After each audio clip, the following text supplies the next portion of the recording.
အားလုံးပဲမင်္ဂလာပါ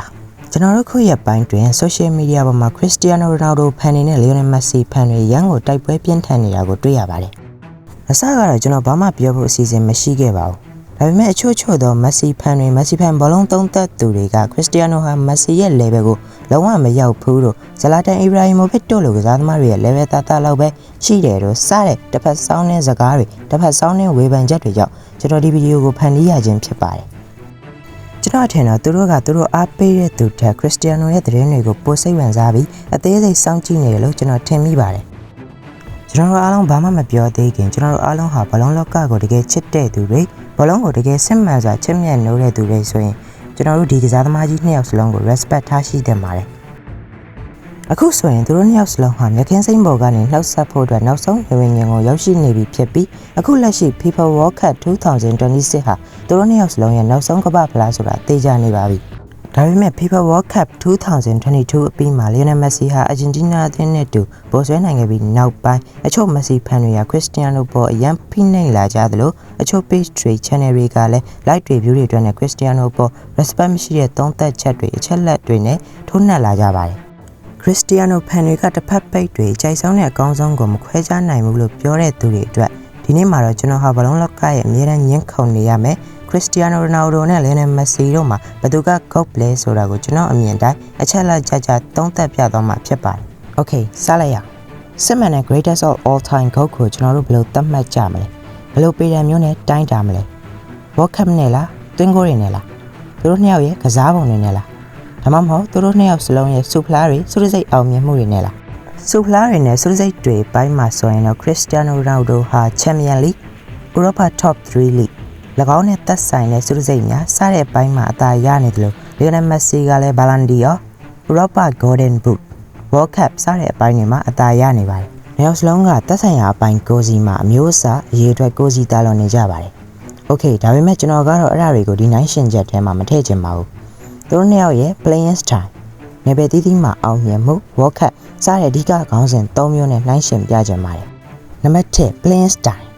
Cristiano ဟာ Manchester United မှာကစားခဲ့တဲ့အစောပိုင်းနှစ်တွေမှာတောင်ပိုင်းလိုင်းကိုအမိပြုကစားတဲ့ traditional winger တစ်ယောက်ဖြစ်ပါတယ်။အဲနောက်ပိုင်း Real Madrid ကိုရောက်ခါစားပထမ9နှစ်ခန့်မှာဘယ်တောင်မန်ကနေကွင်းလေကိုဖျက်ဝင်ပြီးဂိုးသွင်းတတ်တဲ့ inside forward အဖြစ်ဆင့်ကဲပြောင်းလဲလာခဲ့ပါတယ်။ဒီအချိန်မှာသူကဂိုးတွေအများကြီးသွင်းနေပြီးဖြစ်ပေမဲ့ကွင်းလေတိုက်စစ်အောက်ခြေအထိဆင်းပြီးဘလုံးတည်ယူတာအသင်းသားတွေကိုဖန်တီးပေးတာတွေလှုပ်ဆောင်နေစေဖြစ်ပါတယ်။သူဟာ2014ခုနှစ်နောက်ပိုင်းအထူးသဖြင့်အသက်30ဝန်းကျင်ရောက်လာတဲ့အခါမှာတော့ဒုတိယအခြေအနေနဲ့အသက်အရွယ်ရခန္ဓာကိုယ်ရဲ့စွမ်းရည်ကိုထိန်းသိမ်းဖို့အတွက်ကစားရန်ကိုလုံးဝပြောင်းလဲပစ်ခဲ့ပါတယ်။ပြင်ပရဲ့ penalty area box ထဲမှာပဲအမြဲရှိနေတဲ့နေရာကိုအဓိကတာဝန်ယူခဲ့ပြီးအဲ့ဒီကနေ2014-2016ကာလကစပြီးခေါင်းတိုက်ဂိုးတွေ area တွေက one touch ပိတ်သွင်းတဲ့ဂိုးတွေအစမတန်များပြားလာကကမ္ဘာအန်ရီအရှိဆုံးဂိုးပူချော box striker စစ်စစ်ဖြစ်သွားခဲ့တာဖြစ်ပါတယ်။ Lionel Messi ရဲ့ play style ကတော့လုံးဝကွဲပြားပါတယ်။သူဟာကစားသမားဘဝအစပိုင်းကနေအခုထိ right winger,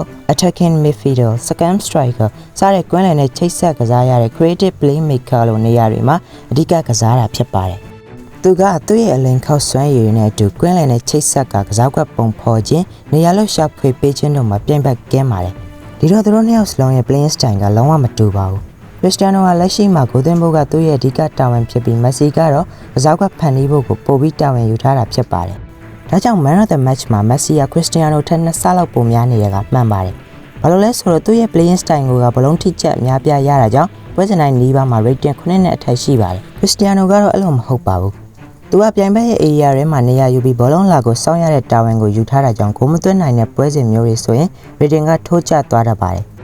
ဒါကို Cristiano ကိုအရှိမပဲထိုင်ပြီးကောက်စားလုပ်နေတယ်လို့ပြောတဲ့သူတွေကဘောလုံးအကြောင်းကိုနားမလည်တဲ့သူတွေပဲဖြစ်ပါလိမ့်မယ်။ Cristiano ဟာ area ထဲမှာနေရတဲ့ striker တစ်ယောက်ဖြစ်ပေမဲ့သူ့ရဲ့ဂိုးဖန်တီးမှုအရေးအတွက်က Xavi, Iniesta, Pirlo စတဲ့ကွင်းလည်ဖန်တီးရှင်ကစားသမားကြီးတွေထက်ပိုပြီးတော့များပြားနေပါတယ်။ဒါကိုလည်းမင်းမနေသင့်ပါဘူး။နံပါတ်2နယ်ပယ်ကြီးကြီးမှာအောင်မြင်မှုဒီဘက်မှာတော့နှစ်ယောက်စလုံးကကိုစီအောင်မြင်မှုများစွာရယူထားနိုင်ကြပါတယ်။ Lionel Messi ဆိုရင်လည်း senior အသင်းနဲ့တူ professional ကစားသမားဘဝတစ်လျှောက်လုံးစူပလာ46လုံးရရှိထားပြီးအများဆုံးစံချိန်တင်ထားသလို Cristiano ကလည်းမတူညီတဲ့ league ၄ခုရဲ့အဓိကစူပလာတွေကိုသိမ်းပိုက်နိုင်ခဲ့ပါတယ်။ ပြီးတော့ခရစ္စတီယာနိုဟာဥရောပ top 3 လေးရဲ့စူဖလားအောင်မြင်မှုအားလုံးကိုရယူထားနိုင်တဲ့တူရီသောဘောလုံးသမားလည်းဖြစ်ပါတယ်ခရစ္စတီယာနိုဟာမက်ဆီထပ်ပို့ပြီးဘယ်ကစားကွက်ဘယ်အသင်းဘယ်ကစားသမားနဲ့မဆိုအံဝင်အောင်ကစားနိုင်စွမ်းရှိပါတယ်လီယိုနယ်မက်ဆီကလည်းဘောလုံးလောကရဲ့ပြိုင်ဘက်ကင်းပလေယာတွေကတယောက်ဖြစ်တယ်လို့သူ့ရဲ့ပါရမီနဲ့ကစားပုံကတကယ့်ကိုယူသွစရာကောင်းလာပါတယ်ဒါပေမဲ့လီယိုနယ်မက်ဆီကသူ့ရဲ့ playing style အတိုင်းလိုက်ကစားပေးနိုင်တဲ့ system တစ်ခုကိုလိုအပ်ပြီးသူရရှိခဲ့တဲ့စူဖလားအများစုဟာဘာစီလိုနာအသင်းနဲ့အာဂျင်တီးနားအသင်းမှာရရှိခဲ့တာဖြစ်ပါတယ်ဘာစီလိုနာအသင်းရဲ့ကစားသမားတွေဟာမက်ဆီရဲ့ကစားကွက်ကိုနားလည်တယ်လို့မက်ဆီအတွက်လည်း system တစ်ခုကိုဖန်တီးပေးနိုင်စွမ်းရှိကြပါတယ်အရင်ကမက်ဆီဟာအာဂျင်တီးနားနဲ့ရုန်းကန်ခဲ့ရပေမဲ့လက်ရှိအာဂျင်တီးနားဟာမက်ဆီရဲ့ကစားကွက်ကိုနားလည်သွားပြီဖြစ်တယ်လို့တသင်းလုံးကလည်းမက်ဆီရဲ့ system နောက်ကိုလိုက်ကစားနိုင်ကြပါတယ်လီယိုနယ်မက်ဆီက PSG အသင်းမှာတော့သူ့ရဲ့ကစားပုံပျောက်ဆုံးခဲ့ရပြီးအောင်မြင်မှုကြီးကြီးမားမားမရရှိခဲ့ပါဘူးဘာလို့လဲဆိုတော့ PSG အသင်းရဲ့ကစားသမားတွေကမက်ဆီရဲ့ကစားကွက်ကိုနားမလည်သလိုမက်ဆီကိုရိုင်းအတွက်လည်းသူ့ရဲ့ကျွမ်းကျင်တဲ့ system တစ်ခုလုံးပျောက်ဆုံးသွားတဲ့အတွက်ရုန်းကန်ခဲ့ရပါတယ်ဒါပေမဲ့ခရစ္စတီယာနိုကတော့အချိန်တိုအတွင်းအသင်းတိုင်းရဲ့ကစားကွက်မှာအံဝင်နိုင်တယ်လို့ဂိုးသွင်းခြင်းဆိုတဲ့ပွဲကိုအနိုင်ရစေပြီးပွဲအဖြစ်ကိုပြောင်းပေးနိုင်တဲ့သူ့ရဲ့တာဝန်ကိုအပြည့်အဝတာဝန်ယူပေးနိုင်ပါတယ်နံပါတ်3 World Cupကမ္ဘာဖလားဆိုတာဘလုံးလောကမှာဆင်လာကြီးမားဆုံးပြိုင်ပွဲကြီးတွေကတစ်ခုဖြစ်တယ်လို့ပြိုင်ဆိုင်မှုအလွန်ပြင်းထန်ကကစားသမားတိုင်းလိုချင်တဲ့စူဖလားတစ်လုံးဖြစ်ပါတယ်ဘရာဇီးဂျာမနီအီတလီအာဂျင်တီးနားပြင်သစ်စတဲ့နိုင်ငံတွေကကမ္ဘာဖလားမှာအဆင်လာကြီးမားတဲ့နိုင်ငံတွေဖြစ်တယ်လို့၎င်းနိုင်ငံတွေဟာခေတ်ဆက်ဆက်ကစားသမားမျိုးဆက်ပေါင်းစုံနဲ့ကမ္ဘာဖလားကြီးကိုဗိုလ်ဆွဲနိုင်ခဲ့ကြပါတယ်အာဂျင်တီးနားဟာလည်းမက်ဆီနဲ့အတူ World Cup 2022ကိုဗိုလ်ဆွဲနိုင်ခဲ့ပါတယ်ဒါပေမဲ့ခရစ္စတီယာနိုကတော့ပေါ်တူဂီလိုအဆင်လာလုံးဝမရှိတဲ့အသင်းသူမရှိခင်ကကမ္ဘာဖလားနဲ့ယူရိုပြိုင်ပွဲကို3ကြိမ်စီသာဝင်ပြိုင်မှုတဲ့အသင်းလက်ရှိနော်ဝေးလိုအဆင့်လောက်သာရှိတဲ့နိုင်ငံအသင်းမှာကစားခဲ့ရတာဖြစ်ပြီးသူရောက်ရှိလာပြီးနောက်ပိုင်းမှာသာပြိုင်ပွဲတိုင်းကိုတစ်ကြိမ်မှမလွတ်တမ်းဝင်ပြိုင်ခွင့်ရရှိခဲ့တဲ့နိုင်ငံတစ်ခုမှာကစားခဲ့ရတာဖြစ်ပါတယ်ပေါ်တူဂီနဲ့ World Cup ဆိုတာအလှမ်းဝေးလွန်းလှပါတယ်ဒါကြောင့်ခရစ္စတီယာနိုကပေါ်တူဂီသမိုင်းမှာပထမဦးဆုံးစူဖလားအောင်မြင်မှုရရှိအောင်အဓိကဆွမ်းဆောင်ပေးခဲ့တာဖြစ်ပါတယ်ကျွန်တော်မြင်မှာတော့ကမ္ဘာဖလားရခြင်းနဲ့မရခြင်းကြောင့်သူတို့နှစ်ယောက်ဟာလုံးဝကွာခြားသွားတဲ့ player တွေမဟုတ်ပါဘူး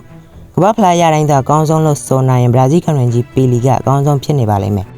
ကမ္ဘာဖလားရမှာဂိုးလို့သတ်မှတ်တာကတရားမျှတမှုမရှိပါဘူးဒီတော့ခရစ္စတီယာနိုကလည်းကမ္ဘာဖလားမရလို့သူ့ရဲ့နှစ်ပေါင်း20ကျော်ကြာဘယ်သူမှလိုက်မမီခဲ့တဲ့အောင်မြင်မှုတွေကတတ်သိပြထားတဲ့ဂုတ်ဆိုတဲ့အမည်နာမကပျောက်ကွယ်သွားမှာမဟုတ်ပါဘူး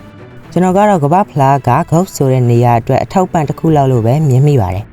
အနှစ်ချုပ်မှာတော့မိတ်ဆွေကစ조사အထောက်မှုနဲ့အတူမိမိအစွမ်းစားနဲ့အမြင့်ဆုံးကိုရောက်ပြီးတကူတော့တောက်ပခြင်းနဲ့ဆိုရင်တော့ခရစ္စတီယာနိုရိုနယ်ဒိုကိုဂုတ်ဖြစ်သတ်မှတ်နိုင်ပါတယ်။ဒါမှမဟုတ်မိတ်ဆွေကပါရမီနဲ့အတူအလှပတွေကိုလူတိုင်းနဲ့မျှဝေခံစားပြီးပျော်ရွှင်ခြင်းနဲ့ဆိုရင်တော့လီယိုနယ်မက်ဆီကိုဂုတ်ဖြစ်သတ်မှတ်နိုင်ပါတယ်။နောက်ဆုံးမှာအတိပေးချင်တာကတော့လေးစားမှုရှိပါမိတ်ဆွေကညာတန်ဖြစ်တိုင်းအခြားသူတယောက်ကိုညာတန်လိုက်ဖြစ်ခိုင်းစရာမလိုပါဘူးအခြားသူကိုသူကအကောင်းဆုံးပဲဆိုပြီးလိုက်ပြောမနေပါနဲ့မိတ်ဆွေတို့ရဲ့စိတ်ထဲမှာဒီကစားသမားကြီးနှစ်ယောက်စလုံးဟာဘလုံးလောကရဲ့ရတနာတွေလို့တွေးကြည့်ပါဒါကြောင့်သူတို့ကိုဝေဖန်မယ်ဆိုရင်အနည်းဆုံးအခြေခံ respect လေးထားရှိပြီးမှဝေဖန်ကြဖို့တိုက်တွန်းကြပါတယ်ညှဉ်းခုန်နေတာမျိုးတွေစကနိုင်လူနေတာမျိုးတွေလုပ်နေလို့လည်းအကျိုးမရှိပါဘူးပြင်းစရာကောင်းပါတယ်ကျွန်တော်တို့ကလီယိုနယ်မက်ဆီပေါ်မှာအမြဲတမ်း respect ရှိခဲ့သလိုတိုက်ခိုက်တာမျိုးဘယ်တော့မှမလုပ်ခဲ့ဘူးပါဘူးလူတိုင်းမှာကိုယ်ကြိုက်တဲ့ကိုရှိကြပြီးလွတ်လပ်စွာရွေးချယ်ပိုင်ခွင့်ရှိတဲ့အတွက်ဒါကိုမိတ်ဆွေတို့အနေနဲ့သူများ page တွေ channel တွေအောက်မှာ like ပြီးသူကအကောင်းဆုံးမှာဆိုပြီး like ပြောမနေပါနဲ့နောက်ဆုံးမှာတော့မိတ်ဆွေတို့အနေနဲ့ကိုအားပေးတဲ့အဓိကသူရဲ့အကြောင်းကိုပဲပို့ပြီးစိတ်ဝင်စားဖို့တိုက်တွန်းကြပါတယ်ကျွန်တော်အတွက်အမြဲတမ်းဘောလုံးလောကရဲ့ GOAT ကတော့ခရစ္စတီယာနိုပါပဲကျွန်တော်ကိုကူညီပေးတဲ့အနေနဲ့ channel လေးကို subscribe လုပ်ပြီးဘေးနားကခေါင်းလောင်းလေးကိုနှိပ်ပေးခဲ့ကြပါဦးအပတ်မကြည့်ရင်ဗီဒီယိုလေးကို like လုပ်ပေးခဲ့ဖို့လဲတောင်းဆိုကြပါတယ်အားလုံးကိုကျေးဇူးတင်ပါတယ်နောက်ဗီဒီယိုတွေကြာရင်ပြန်တွေ့ကြပါမယ်